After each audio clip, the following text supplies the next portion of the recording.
Welcome to the Learning Pines YouTube. We hope this video helps.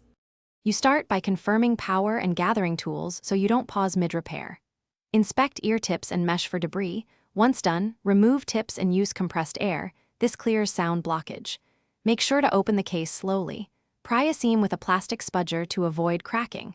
You will see small screws or clips. Note their positions and drop them into a tray. This careful start prevents accidental damage and speeds the middle steps that follow.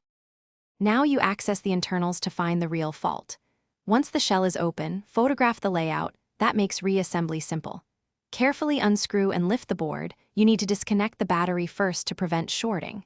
Use a plastic tool, never metal, so you don't rip connectors. Examine drivers, flex cables, and solder joints.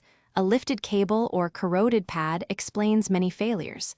If you spot dirt or corrosion, clean with 99%. You complete repairs by replacing or reflowing faulty parts, then testing before sealing the unit. Resolder broken joints with a low-wattage iron or swap in a replacement flex cable. Make sure connections are flush and insulated. Once reassembled temporarily, reconnect the battery and run audio and charging tests. This confirms success without trapping errors.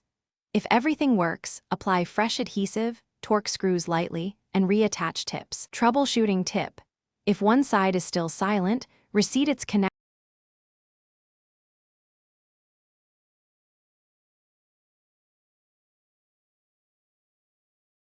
Thanks for watching. Consider subscribing if we helped you.